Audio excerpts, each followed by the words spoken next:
Welcome to Conversations with Barbara. I'm Barbara Kanellopoulos, and my guest is with me today is Quentin Palfrey. He is here to talk about something that's on everyone's mind, and that is the upcoming elections. Will they be fair? Quentin is chair of the Voter Protection Corps, and Quentin, I'll turn to you to tell us what the Corps' mission is. Sure. So the Voter Protection Corps is a national organization. It's a network of lawyers who have been involved in voter protection issues over the last few cycles. So for me personally, this is my fifth presidential cycle working on voter protection issues. We also have a number of data scientists that we work with to make sure that our interventions are informed by evidence and data, and we're targeting our resources at the most important kinds of problems. That's such critical work. That's so important. And what is the outlook at this point? What are your concerns about the primary in September and the November election? Well, I think we've got an unprecedented set of challenges to the integrity of this election. So we have for many years had a system where people of color and younger people who move around a lot, face obstacles that just aren't faced by other folks in this system. And those kinds of problems have persisted and gotten considerably worse in this cycle. So one way to think about that is massive lines in African American communities. We've seen in primary after primary throughout this cycle. In Georgia, we saw them in Philadelphia. We saw them prior to that in Wisconsin. So there's a set of challenges that I think have been deeply embedded in our system for a number of decades. We also have a president who weaponizes lies about voter fraud in order to try to raise obstacles to registering and voting among populations that he believes are going to vote against him. We have foreign adversaries who have interfered in the last election and where there's every reason to believe will interfere with this one. We have a pandemic that has dramatically changed the way that people think about going into public and voting in person.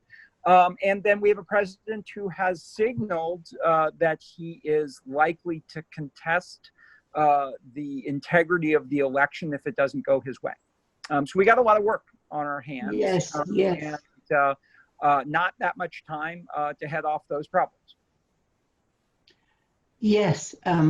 If I was worried before speaking to you, I am really worried now because this is a heavy load.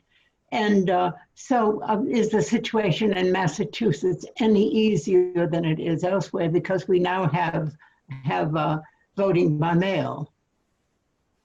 So I think that what the legislature did and what the governor signed last week is a step in the right direction. I do think that one of the keys to improving our elections in the time of the pandemic is to make it easier for folks to vote by mail. And so I'm glad that we were able to make some changes in that regard, although I will say there's some shortcomings to that legislation and some things that I think that I wish we had done more of and done better. And there's some threats to the implementation of that legislation. So just today, a number of voting groups sued Secretary of Galvin because of concerns that the legislation will not be fully implemented. And so I do think that we have some work to do here in the Commonwealth. So let's just step back and talk about that legislation. There's some major improvements, as you mentioned, to the vote by mail system. It requires that the secretary mail out mail-in ballot applications to all voters in advance of the primary and then in advance of the general election. And it expands early voting pretty considerably. So I think in both of those respects, it would be a major improvement. The President Trump has repeatedly stated lies and falsehoods about mail-in voting, vote by mail, trying to link it to fraud. But that is very much at odds with what the organizations and researchers who have looked at vote by mail have found. So, for instance, the Brennan Center and the Bipartisan Policy Center have both looked at vote by mail as it's been implemented in a number of elections, and have found that vote by mail is safe, that it is remarkably free of fraud. And that's been the experience of a number of the states that have implemented vote by mail in recent elections. So I was recently talking to the Secretary of State of Colorado, for example, which is a state that has gone almost entirely to vote by mail, and they've had a very good experience. And by the way, it's not just Democrats who vote by mail. So Utah, for example, which is a very red state, has had a very good experience with vote by mail. It has increased turnout in Utah, but it's not Democrats that are voting by mail in Utah. And so it's actually not something that is advantageous to one party or the other, but it is an important piece of the puzzle in terms of making it easier for folks to vote, and particularly easier to vote in a time where we're all trying to social distance, and where a number of the folks who have historically volunteered to support our elections on election day as poll workers are senior citizens who may be particularly at risk of the virus. So we will then be having some in-person voting. Is that? Yeah. Is it that some people simply insist on in-person voting? I wonder about that. So that it won't be entirely by mail. There'll still be in-person voting. Yeah, that's correct. And, I think that that's the right answer. There are some folks who are going to have difficulty voting by mail, and there are some folks that are going to prefer voting in person. One of the things that we've seen historically is that the folks who are most likely to want to vote in person are actually some of the communities that have faced the greatest challenges and disenfranchisement. So, for instance, the African American community is the community that's most likely to vote in person. That's also true of Native Americans on reservations, for whom the postal system is often not as easy. Young people, homeless people, folks with disabilities. So I think it's really important to have a range of options. The way that we think about it at the Voter Protection Corps is we think it should be an all of the above strategy. So we think that you ought to increase vote by mail options. Certainly that's been a successful strategy throughout the pandemic. It's been a successful tool in a lot of states in the western part of the US for the last couple cycles. But we also think you ought to be able to expand early voting options. Early voting options are important for folks who maybe they have jobs, maybe they have child care obligations, maybe they have other kinds of challenges that make it harder to vote during a narrow window of time on election day. And then we think that there ought to be robust in-person voting options. And one of the things that we're most concerned about, if you look at the primaries that have happened since the beginning of the pandemic, you often do see very long lines. And you particularly see long lines in communities of color. And so I think that it's important that we look at what's causing those lines, and we take steps now, 4 months in advance of the general election, to head off those challenges. And that's going to mean recruiting more poll workers. That's going to mean trying to avoid too many polling place closures, and it's going to mean communicating really clearly with voters about what their options are. So we're talking then about having volunteers, younger poll workers, to replace those who are vulnerable to the virus, and so those notices ought to be going out so that people can begin to volunteer. I think you're absolutely right, Barbara. That's completely the right answer. So, if you think about how many people we need to staff the polls across the country, it's about 900,000 people, which is about the same scale as the decennial census. So every 10 years, we recruit almost 1 million people to knock on doors and collect census forms. And we need about that number of people to be available for acting as poll workers on election day. Historically, more than 50% of the people who have worked as poll workers are over the age of 60. There are particular concerns within this population that are going to make it more difficult for some of those folks and are going to make it more difficult to recruit from among those communities. And so you're absolutely right that one of the main strategies is going to be to try to find potentially younger people. We could give them, say, civics credit in high schools or in colleges. We could come up with other kinds of incentives, but I think we ought to be looking to a number of different strategies for getting folks interested in volunteering or in some cases being paid to be election workers on election day. We also ought to think about polling places. So in the last election, we had about 116,000 polling places across the country.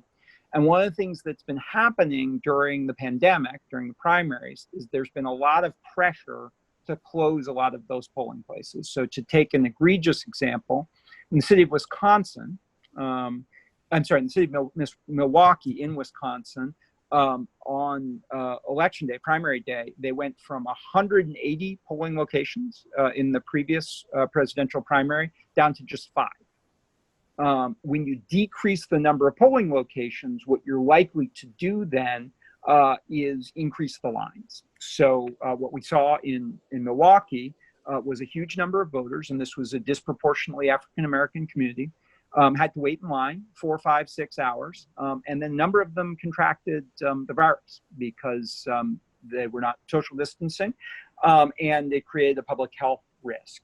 So we need to decrease the number of poll closures. If polling places need to be moved, so for instance, if it's in a senior center or a nursing home, there may be times where we want to change a polling location, but we should move it rather than close it.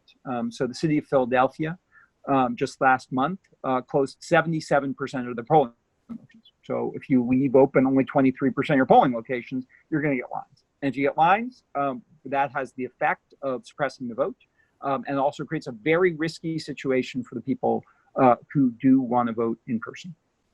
Now, can we assume that the closing of those polling stations was intentional? So in some states, we have seen the closing of polling locations be an intentional voter suppression strategy. So one example I would give is in 2018 in Georgia, the Secretary of State, Brian Kemp, was running against Stacey Abrams. It was a very close election, and it was likely the number of the African-American voters were going to vote for Stacey Abrams. The Secretary of State running for governor seems to have taken a strategic approach to polling place closures, where not only did he close a number of polling places, but he tended to close the polling places that were closest to the African-American communities. So if you had a particular county, it previously had several polling places, some of the polling places were closed. Very often the ones that were closed were the ones in the African-American communities, the ones that were left open were the ones in the white communities. And if the African-American voters had transportation difficulties, that was another obstacle to voting. So sometimes these polling place closures can be a strategy for voter suppression, but in a lot of instances, there are budget constraints. There are administrative struggles. There may even be some well-meaning folks who think that, because of the pandemic, there are difficulties in making certain physical locations safe. In our study, we recently put out a study on some of these issues called Keep the Polls Open, which we can share the link with your readers or your viewers. But we found that a very small percentage of polling places, only 2 to 3% of polling places, are in the kinds of locations that are just sort of intrinsically inappropriate. for use during a pandemic. So we probably don't want to have folks voting in nursing homes or in senior centers under any circumstances. But the vast majority of these polling places could be made safe and should be made safe. But if you're going to close them, you want to replace them, move them, as opposed to just shut down the number of voting locations. And you want to be really clear with voters about what the changes are. So, a lot of us are used to voting in the same locations year after year. So if that's going to be changed, you need to be very proactive with voters to communicate to them what the new circumstances are going to be. Are you seeing some movements in that direction across the country? It is already July. Time is short. I think you're entirely right, Barbara, that time is short. And I think we have a lot of work to do to make sure that people understand the importance of keeping polling places open, make sure that groups are focused on this challenge of recruiting enough polling workers for Election Day. It's certainly a project that we at the Voter Protection Corps are undertaking to help with a number of states in their efforts to recruit poll workers. But it's a massive effort, and we need more folks to be involved. And by the way, the process of recruiting poll workers in most states is a nonpartisan one. There are some states that take a certain number of Democrats and a certain number of Republicans, but in most places, this is a nonpartisan effort. And something that groups who are just interested in making sure that elections function fairly can engage in without getting involved in the political aspects of things. Is the Corps doing any work about voters who are disenfranchised for various reasons? That we hear that the rolls are very often people's names are taken off if they haven't voted for a couple of elections. And is that part of the Corps' mission? It certainly is, and what you're talking about falls under the broader heading of voter purges. And every state does a certain amount of work to keep its rolls current, and in some circumstances, it does make sense to take people off of the rolls. But we have seen those processes be done in a way that's unfair, or in a way that has a tendency to disadvantage certain populations. There are a lot of groups that are doing voter purge chase programs, which I think is a very good strategy. So it is generally a matter of public record whose names have been taken off of various rolls. And if the voter registration period is still open, what groups do sometimes, not our group, but there are a number of other groups that are doing this, I think it's great work, is reach out to the voters who have recently been taken off the rolls and say, did you know that your voter registration was just revoked? Here's how you can re-register. And that can head off problems down the line, because a lot of times what ends up happening, different states have different rules, but a lot of times what ends up happening is that those folks then are asked to file a provisional ballot, and in some cases, those provisional ballots aren't counted. And so it is a way that people are disenfranchised. And it raises an important issue for us here in Massachusetts, which is that we have a very antiquated voter registration system. So a number of states, 21 states and the District of Columbia, have enacted something called Election Day registration, which means that you can register to vote right up to and including Election Day. And in Massachusetts, we disenfranchise the people who don't register to vote beyond the cutoff. And this is a very antiquated system. It's something that should have been fixed. And as a result, there are a number of voters who are qualified to vote, qualified to register, whose votes aren't counted because of bureaucratic and unnecessary registration cutoff. In the piece of legislation that was recently debated, there were a number of senators and representatives who had introduced amendments to eliminate this unnecessary voter voter registration cutoff, and implement election day registration. And unfortunately, that was not successful in the final piece of legislation, but it's a major piece of unfinished business. Massachusetts is the oldest constitutional democracy in the world. It's a very cool thing. We have the longest running constitution. We have a legislature that predates the United States. We have Supreme Judicial Court that has been operating continuously for centuries.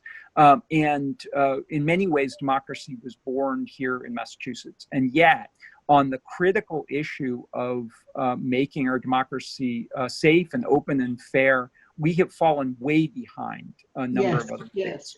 Yes, it's a great irony, isn't it, that this state of all states is the least transparent.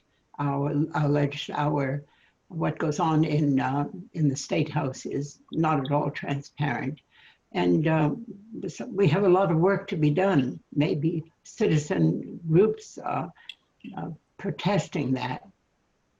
I think that's entirely right, and so I would encourage folks to push for reform of some of these systems. One of the things that's at the forefront of my mind is moving forward with election day registration, because in particular, think about it during the pandemic. A lot of the opportunities that people have historically to interact with their government and to register, most of us are not going to the DMV these days. We're not going in person or interacting with as many government agencies. And so the state should really do more to make it easier for folks to register, because registering is really important to making sure that we increase the say of groups in our government. And I also think, I sort of started this conversation by talking about some of the racial biases in our system, because I think it's a real affront to our democracy that it's harder for people of color to register and vote. And I think that you see that in the effect of voter registration challenges. The people who are left out when you make it harder for people to register, harder for people to vote, are exactly the communities that have historically been subject to unfair rules in the voting space. And so I think we have a special duty to overcome those obstacles. And, I think there's a moment of awareness about racial disparities in policing. We're going through a moment where we're pushing for more reforms around the Black Lives Matter movement. We've had some good progress on criminal justice reform, and a lot more work to do in terms of disparities in sentencing and the ways that African Americans are treated within the criminal justice system. I think that there's a moment now to push for greater racial equity in voting. And I think that people should recognize some of the shadows of Jim Crow, of our shameful legacy of slavery, in the ways that our voting system fails to work for everybody right now. And it's a shame that one party has made a strategic decision to make it harder for certain communities to vote, because a lot of this is intentional, right? The Republican Party at the national level has made a decision that, in spite of the fact that they don't control the majority of voters, they do control the presidency of the U.S. Senate, the majority of governorships, the majority of state legislatures, and the courts. And one of the ways to perpetuate that power has been through gerrymandering, has been through voter suppression, has been through campaign finance rules that have been pushed by a court that has been stacked with conservative judges. And so what we're seeing is a system that is no longer as democratic as it ought to be. And the effect of that is to create a two-class system in which the group of people who has mobile voting is a group of historically disenfranchised folks. And so I think that there's a real moral necessity for us to be pushing for these reforms, as well as a practical necessity that we need to adjust our election systems to deal with the pandemic. I know, I quite agree. And I think it is a strange moment in our lives. We have for so many years taken voting in this country for granted. We have just never thought that there would be any question at all. And I can recall thinking about other countries that had to have inspectors to make sure that voting was fair. And here we are in our own country. It seems that we can't take our institutions for granted.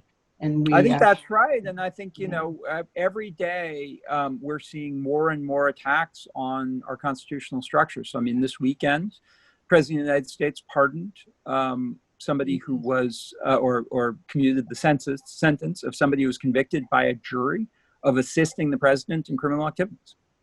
And, I sort of think about this, the old story about the frog that's in water and they increase the temperature of the water 1 degree at a time, and Yes. eventually the frog is boiling. I think that's what's happening with our democracy in many ways. And I think when you see the President of the United States with, to some extent, the complicity of the U.S. Senate minus Mitt Romney, who, by the way, has shown great integrity in standing up against the president, at least in the impeachment vote or on the Roger Stone commutation. But, you see a real set of challenges to our democracy when the U.S. Senate will not act as a check on even the most egregious corruption. And what that means is that ordinary citizens are going to need to be particularly vigilant to protect the institutions that we've relied on. So I think we're going through a stress test of our democracy. Yes, we are. That's unprecedented in our lifetime. And I think that this election holds a lot of that in the balance. Yes, this election is absolutely critical if we are to preserve the democracy. But what now about these elections and correcting some of the egregious problems you've mentioned? What can individuals do? I'm thinking about people of Falmouth. We have a history of voluntarism and of activism. Can an individual do something to make a difference? I think absolutely. So one of the things I pointed to that we've been talking about is being involved in your local elections as an election worker. So if you're available to volunteer to help on election day within the public system, there's a great need for folks to raise their hands and step forward and play that role. I'm a very strong believer in local government and activism. So I think that we're seduced by this notion of battleground states and that only 4 or 5 states ever matter. And I actually think that Falmouth matters a lot. Barnstable County matters a lot. Cape Cod and the islands matter a lot. And, I would encourage people to think about the things in their own communities that you can improve and be involved in, your local county commissioners races or your local state senate races or state representative races, town select board. Because I think, in a lot of ways, that's where the issues that affect people happen. And it's also where, in a lot of cases, people can have the most impact. So if you are a native of Cape and the Islands or the South Shore and you see some opportunities to improve what's going on in your own community, that's where I would start. There are opportunities to get involved in the national election. Voter Protection Corps is voter-protection.org. We certainly have a number of volunteer opportunities, mostly focused on the kinds of issues that we've been talking about here today. How do we identify the kinds of challenges that are likely to cause problems on election day, and what can we do now to try to head those problems off? And so we would love for folks to come and volunteer with us as well. Go to voter-protection.org and sign up, and we'll be in touch with you.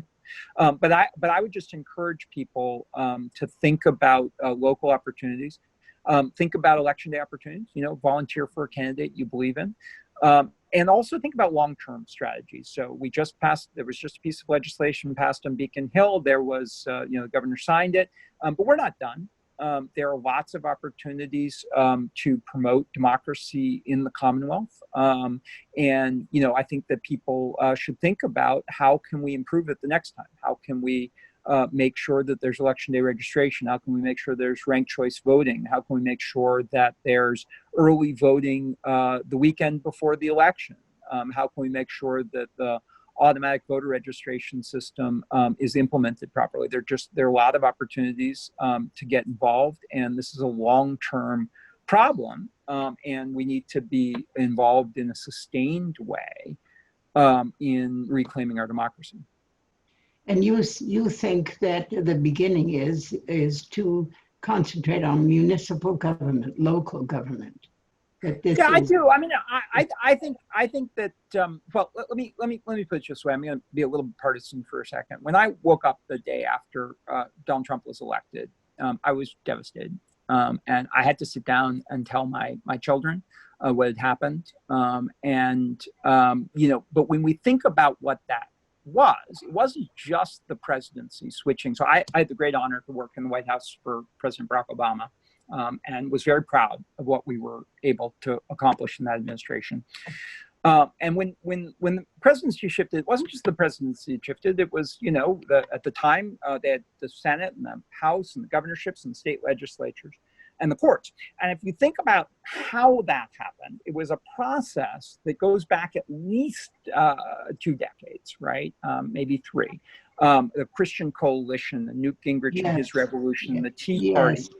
And Republicans did a very smart thing, which was they ran candidates for local offices, for down ballot offices. They ran candidates in races that they historically had not been competitive in. And they won some and they lost some, but what they did is they started to build up this farm system of younger people, of first-time candidates, and they used that, right? And they took over the state legislatures, they took over all these Secretary of State offices and Attorney General offices, and campaigns and offices that nobody focuses on, and they used that for some ends that I think have been very bad in history, such as gerrymandering, right? Redistricting in a way that concentrates power in certain offices.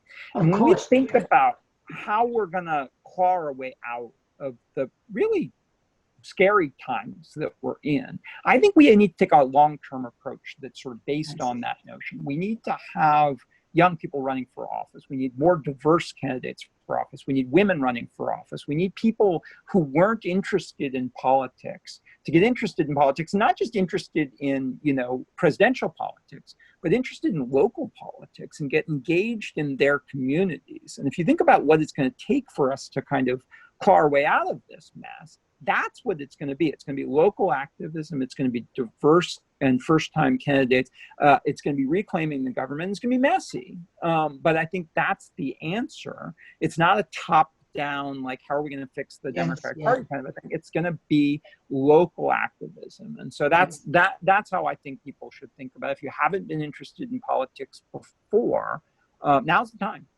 Our futures are at stake. Our children's futures are at stake. You could not look for a time where the difference between the parties is any starker, or where there's more at stake. So if you can't get interested in politics now, if you can't get engaged in your community now, you're probably not going to. But this is the time, I think, for people to get interested. Yes, I see a role that some of us can play. For example, the League of Women Voters can work toward engaging younger people who somehow, I have the sense that a lot of younger people don't find local government particularly, shall I say, sexy. It seems much more exciting to be working on far-flung ideals at the national level or marching. So we need to, I've been talking to some young people recently, and I have the sense that they find it somehow local government is impenetrable, and it really isn't. Yeah, and I think that we're seeing in some places that young people are getting involved in local government and making an impact. If you think about the things that really affect young people, let me just take 3 issues off the top of my head. The climate crisis, right, is a crisis right here in Falmouth and Cape Cod and the islands. It has a direct impact on both the standard of living and the economy here on Cape Cod and the islands. And, you think about the gun crisis, guns have a huge guns in schools, that's something that happens on the local level. Some of the solutions are local, some of them are national. If you think about college affordability and schools, those are often local issues as well. So I think that sort of drawing the issues that are going to affect the futures of young people, and sort of drawing the line between how local government or state government can matter. Getting people interested in the issues that are going to affect them and their children and their grandchildren, because I think that that's a lot of what's at stake here, is the question of what kind of a life are we going to leave to our children. Nowhere is that more true than the climate crisis. So I think there are a lot of issues, and sort of putting it in those terms is very compelling for people of all ages. Yes, what you say makes a lot of sense. And I think that now is a great time for young people to become active in that, because the problems are so real. Do you think that when at the moment when we're free of the pandemic, whether some of the moves that are made now will turn out to be lasting improvements? For example, in voting, it may be that voting by mail will become the conventional way to vote. Do you see, looking into the future, do you see that? I do think that we need to find some silver linings here. We need to, think about ways that we can take advantage of some of the challenges we're facing and turn them towards positive reforms.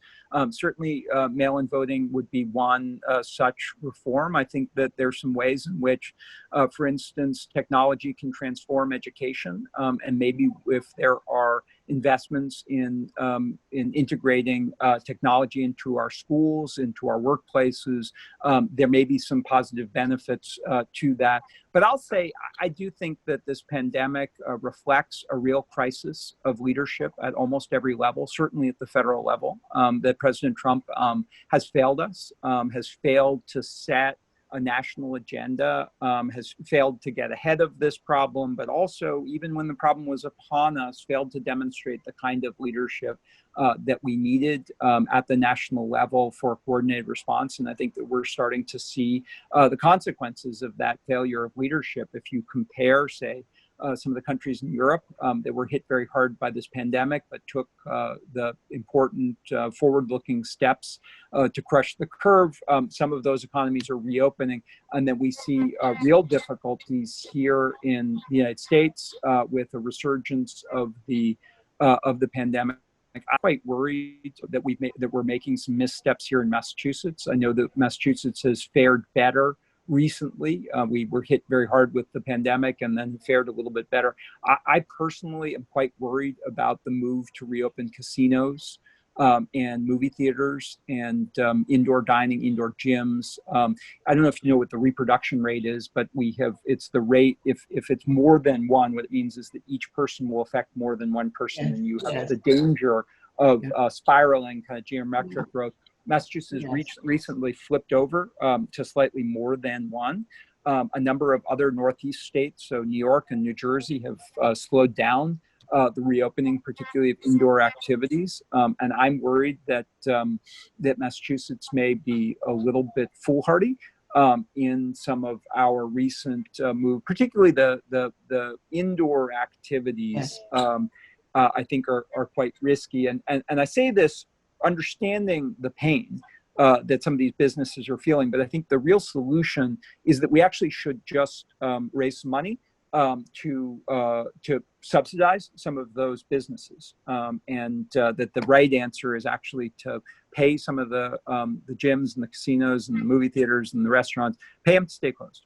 Be generous to our workers, be generous to our businesses, but let's crush the curve, and then let's have a big plan for how we're going to reopen, and focus on really important things like how are we going to reopen the schools? How are we going to make sure that when we do reopen some of these indoor businesses, we can keep them open and we can keep people safe? Because I think at the end of the day, our economic recovery is really going to depend on whether we can get a handle on this pandemic. And I think all over the country, we're seeing that it's not under control. And I'm worried that we're being a little hasty here. Yes, a second wave is certainly a worse scenario than we have right now when we're trying to simply not reopen and to be prudent.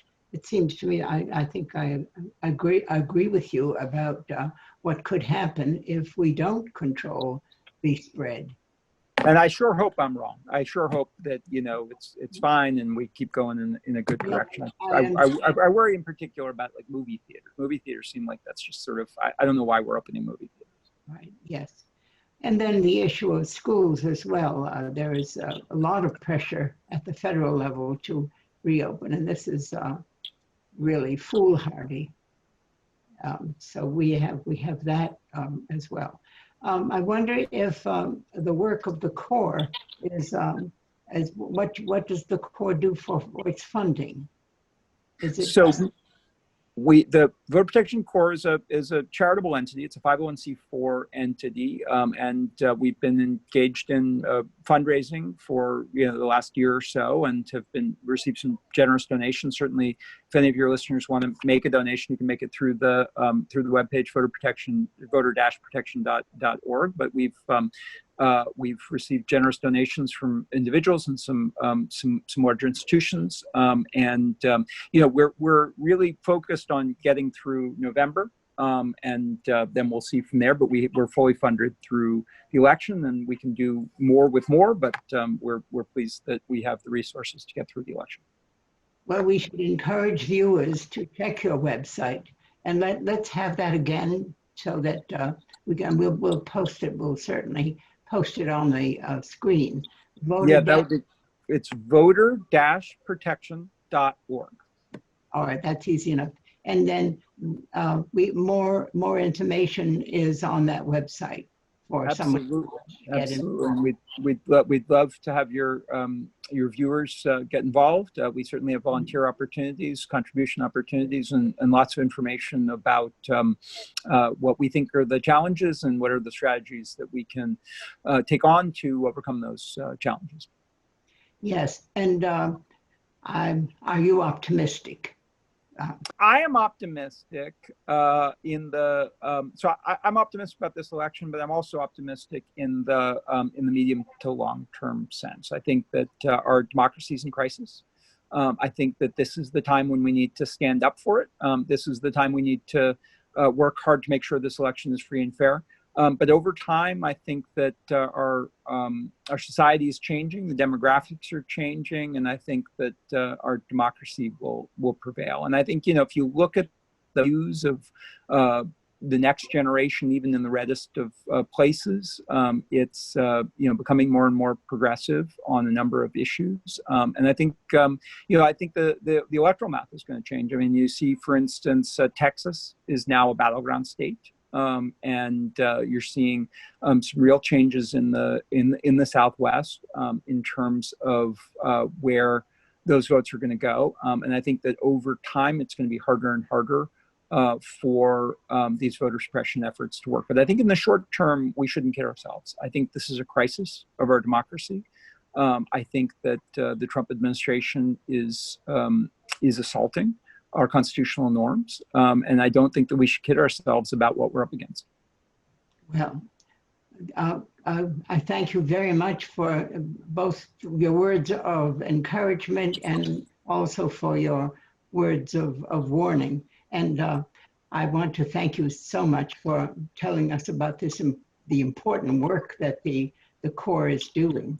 And thank you so much. It's such a pleasure, Barbara. Thank you for having me. Yes, and viewers, thank you for tuning in. We'll look forward to seeing you soon. And I also want to thank Marilyn Rowland, who makes these programs possible, and also to thank Falmouth Community Television, who is there for us with news and updates throughout this pandemic.